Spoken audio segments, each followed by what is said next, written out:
Hello, and welcome to this session on John Locke.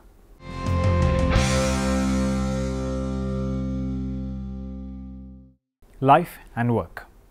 John Locke was an English philosopher and physician, regarded as one of the most influential of Enlightenment thinkers and also known as the father of classical liberalism. Considered one of the first of the British empiricists, following the tradition of Sir Francis Bacon, he is equally important to social contract theory. His work greatly affected the development of epistemology and political philosophy. His writings influenced Voltaire and Rousseau, many Scottish Enlightenment thinkers, as well as American revolutionaries. Locke's theory of mind is often cited as the origin of modern conceptions of identity and the self, figuring prominently in the work of later philosophers such as Hume, Rousseau, and Kant. Locke was the first to define the self through a continuity of consciousness. He postulated that, at birth, the mind was a blank slate or tabula rasa. Contrary to the Cartesian philosophy based on a pre-existing concept, he maintained that we are born without innate ideas, and that knowledge is instead determined only by experience derived from sense perception. In 1647, Locke was sent to the prestigious Westminster School in London under the sponsorship of Alexander Popham, the Member of Parliament and his father's former commander. After completing his studies there, he was admitted to Christ Church, Oxford. The dean of the college at the time was John Owen, the Vice-Chancellor of the university. Although a capable student, Locke was irritated by the undergraduate curriculum of the time. He found the works of modern philosophers such as René Descartes more interesting than the classical material taught at the university. Through his friend Richard Lower, whom he knew from the Westminster School, Locke was introduced to medicine and the experimental philosophy being pursued at other universities and in the Royal Society, of which he eventually became a member. Locke was awarded a bachelor's degree in 1656 and a master's degree in 1658. He obtained a Bachelor of Medicine in 1674, having studied medicine extensively during his time at Oxford and worked with such noted scientists and thinkers such as Robert Boyle, Thomas Willis, Robert Hooke, and Richard Lower. In 1666, he met Lord Anthony Ashley Cooper, 1st Earl of Shaftesbury, who had come to Oxford seeking treatment of a liver infection. Cooper was impressed with Locke and persuaded him to become part of his retinue. Locke had been looking for a career and in 1667 moved into Shaftesbury's home at Exeter House in London to serve as Lord Ashley's personal physician. In London, Locke resumed his medical studies under the tutelage of Thomas Sydenham. Sydenham had a major effect on Locke's natural philosophical thinking, an effect that would become evident in his work, An Essay Concerning Human Understanding. During 1670s, Locke served as Secretary of the Board of Trade and Plantations and Secretary to the Lords Proprietor of Carolina, which helped to shape his ideas on international trade and economics. Locke became involved in politics when Shaftesbury became Lord Chancellor in 1672. Following Shaftesbury's fall from favour in 1675, Locke spent some time travelling across France as tutor and medical attendant to Caleb Banks. He returned to England in 1679 when Shaftesbury's political fortunes took a brief positive turn. Around this time, most likely at Shaftesbury's prompting, Locke composed the bulk of the two treatises of government. While it was once thought that Locke wrote the treatises to defend the Glorious Revolution of 1688, recent scholarship has shown that the work was composed well before this date. The work is now viewed as a more general argument against absolute monarchy and for individual consent as a basis of political legitimacy. His ideas about natural rights and government are today considered quite revolutionary for that period in English history. Locke fled to the Netherlands in 1683 under strong suspicion of involvement in the Rye House plot, although there is little evidence to suggest that he was directly involved in the scheme. In the Netherlands, Locke had time to return to his writing, spending a great deal of time reworking the essay and composing the letter on toleration. Locke did not return home until after the Glorious Revolution. Locke accompanied William of Orange's wife back to England in 1688. The bulk of Locke's publishing took place upon his return from exile. Locke's close friend, Lady Masham, invited him to join her at the Masham's country house in Essex. He died on 28 October 1704 and is buried in the churchyard of the village of High Laver, east of Harlow in Essex, where he had lived in the household of Sir Francis Masham since 1691. Locke never married nor had children. Events that happened during Locke's lifetime include the English Restoration, the Great Plague of London, and the Great Fire of London. He did not quite see the Act of Union of 1707, though the thrones of England and Scotland were held in personal union throughout his lifetime. Constitutional monarchy and parliamentary democracy were in their infancy during Locke's time. The major works of Locke include a letter concerning toleration, a second letter concerning toleration, a third letter for toleration, two treatises of government, an essay concerning human understanding, some considerations on the consequences of the lowering of interest and the raising of the value of money, some thoughts concerning education, the reasonableness of Christianity as delivered in the Scriptures, a vindication of the reasonableness of Christianity. Influence. In the late 17th and early 18th centuries, Locke's work, two treatises, were not frequently cited. The historian Julian Harpett said of the book, "Except among some Whigs, even as a contribution to the intense debate of the 1690s, it made little impression and was generally ignored until 1703. John Kenyon, on his study of British political debate from 1689 to 1720, has remarked that Locke's theories were mentioned so rarely in the early stages of the Glorious Revolution up to 1692, and even less thereafter, unless it was to heap abuse on them, and that no one, including most Whigs, ready for the idea of a notional or abstract contract of the kind, adumbrated by Locke." In contrast, Kenyon adds that Algernon Sidney's discourses concerning government were certainly much more influential than Locke's two treatises.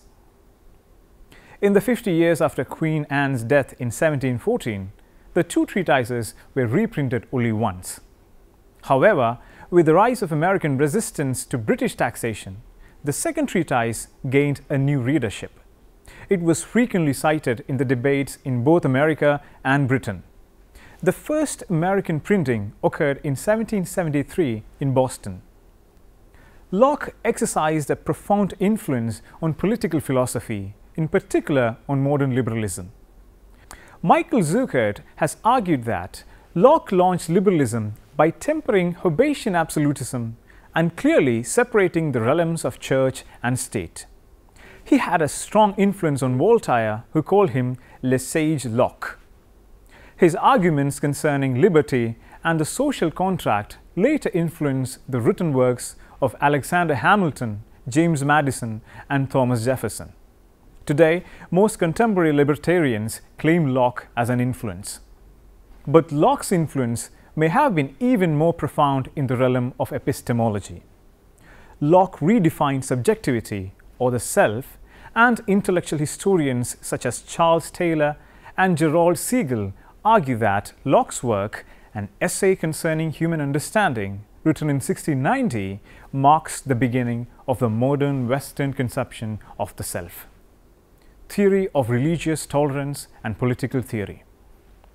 Locke, writing his letters concerning toleration, in the aftermath of the European wars of religion, formulated a classic reasoning for religious tolerance. Three arguments are central. 1. Earthly judges, the state in particular, and human beings generally cannot dependently evaluate the truth claims of competing religious standpoints. 2. Even if they could, enforcing a single true religion would not have the desired effect because belief cannot be compelled by violence. And 3. Coercing religious uniformity would lead to more social disorder than allowing diversity. With regard to his position on religious tolerance, Locke was influenced by Baptist theologians like John Smith and Thomas Helwys, who had published tracts demanding freedom of conscience in the early 17th century. Baptist theologian Roger Williams founded the colony Rhode Island in 1636, where he combined a democratic constitution with unlimited religious freedom. His tract, The Bloody Tenet of Persecution for Cause of Conscience, written in 1644, which was widely read in the mother country, was a passionate plea for absolute religious freedom and the total separation of church and state. Freedom of conscience had had high priority on the theological, philosophical, and political agenda since Martin Luther refused to recant his beliefs before the Diet of the Holy Roman Empire at Worms in 1521, unless he would be proved false by the Bible. Locke was part of this Protestant tradition. He was also influenced by the liberal ideas of Presbyterian politician and famous poet John Milton, who was a staunch advocate of freedom in all its forms. As assistant to Oliver Cromwell, Milton took part in drafting a constitution of the independence that strongly stressed the equality of all humans as a consequence of democratic tendencies. Political theory. Locke's political theory was founded on social contract theory. Unlike Thomas Hobbes, Locke believed that human nature is characterized by reason and tolerance. Like Hobbes, Locke believed that human nature allowed people to be selfish. This is apparent with the introduction of currency.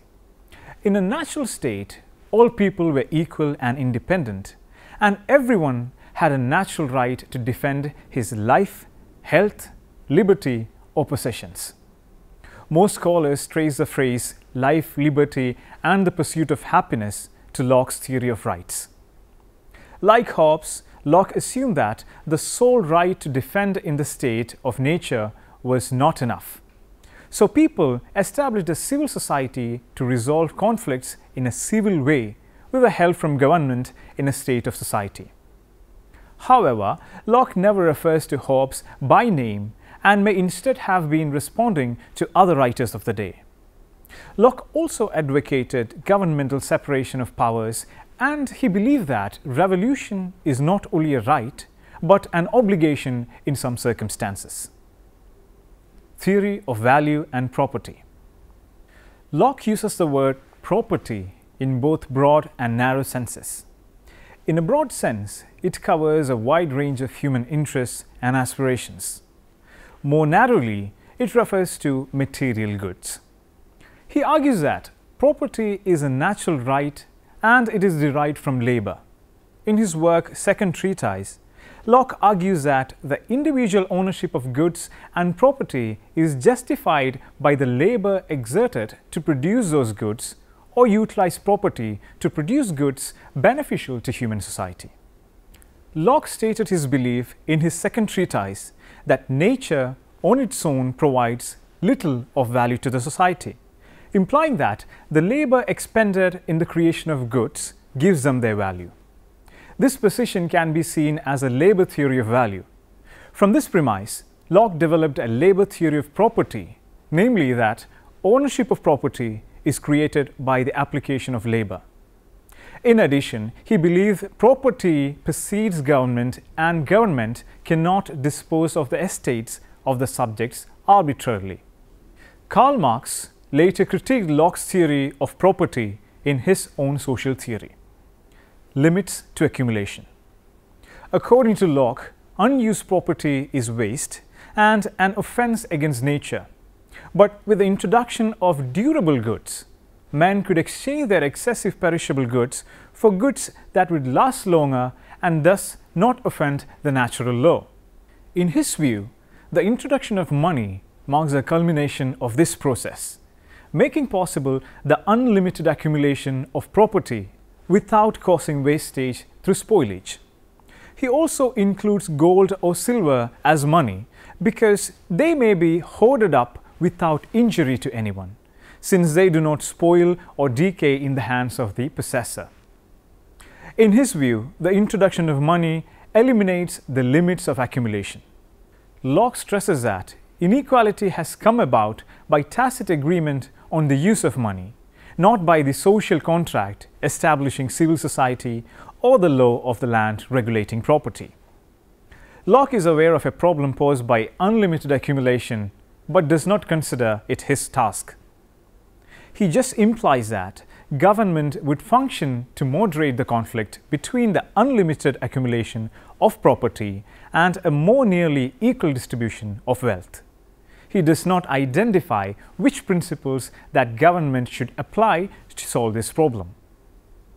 However, not all elements of this thought form a consistent whole.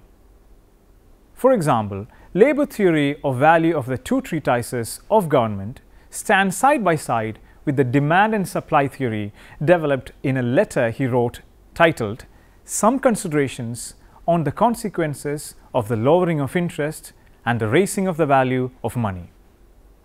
Moreover, Locke anchors property in labor, but in the end upholds the unlimited accumulation of wealth. On price theory. Locke's general theory of value and price is a supply and demand theory which is titled "Some Considerations on the Consequences of the Lowering of Interest and the Raising of the Value of Money." He refers to supply as quantity and demand as rent. The price of any commodity rises or falls by the proportion of the number of buyer and sellers. And that which regulates the price of goods is nothing else but their quantity in proportion to their rent. The quantity theory of money forms a special case of this general theory. His idea is based on money answers all things, Ecclesiastes, or rent of money is always sufficient or more than enough, and varies very little.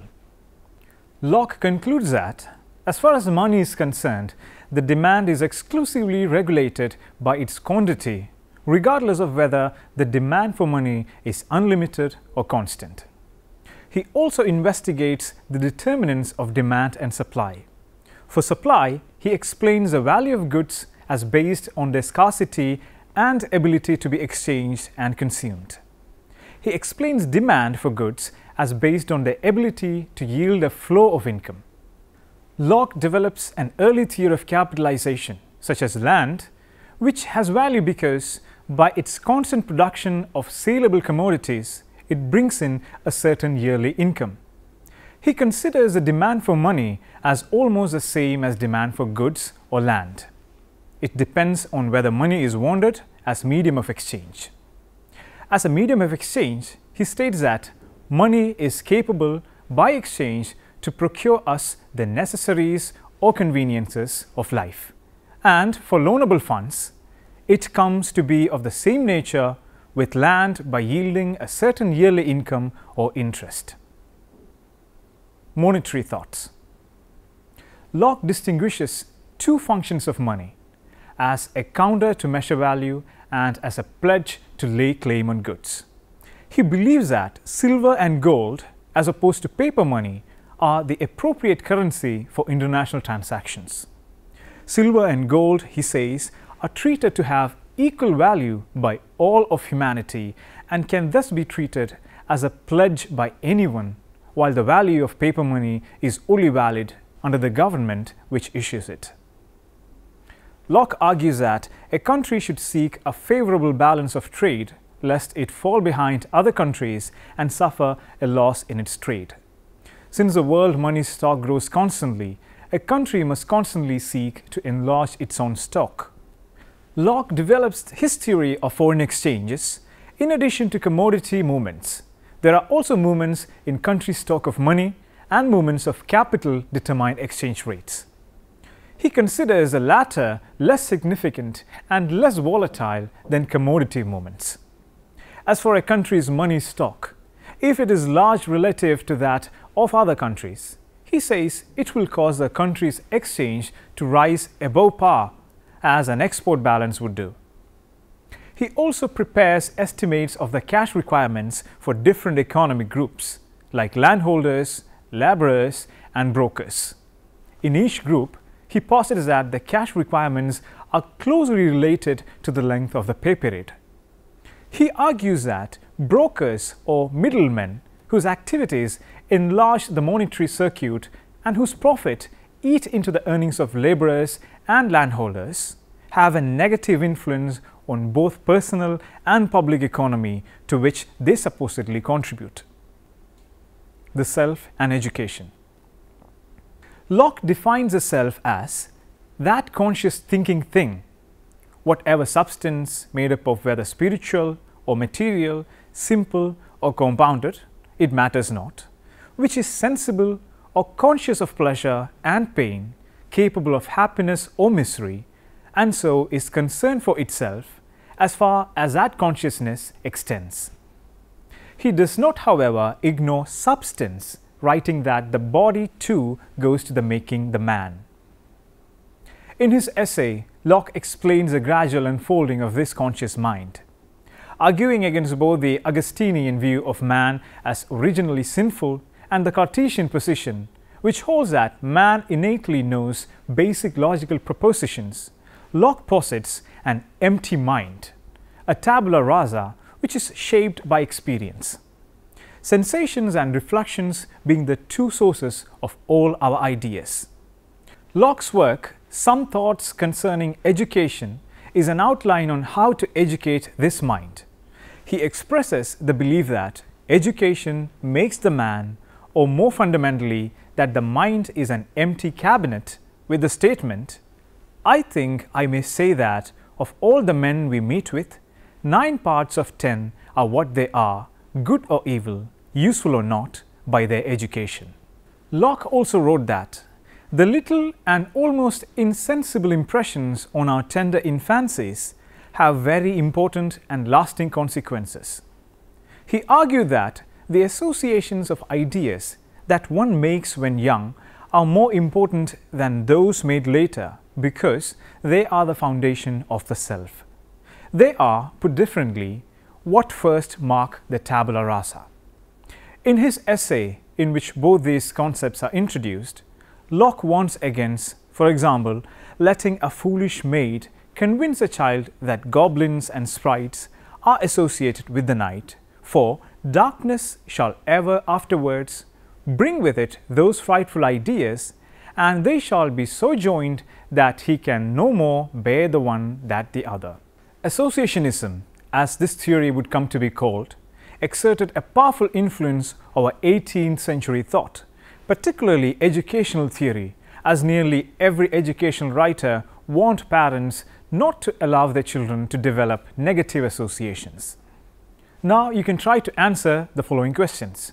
Write a short note on the influences and impact of empiricism in the modern world of thought with special reference to John Locke. Discuss the theoretical contributions of John Locke. Explain the epistemological features of empiricism of John Locke. What are the observations of John Locke on education? Write a short note on the concept tabula rasa. What are the central themes of John Locke's philosophy? Hope that you may go through the reference books for further reading.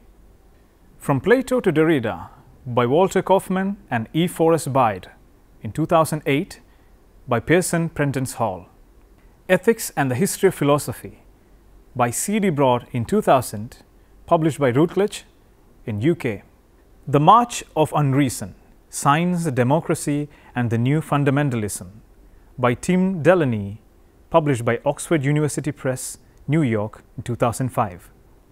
A Land of Liberty, England from 1689 to 1727 by Hoppit Julian, published by Oxford Clarendon Press in 2000.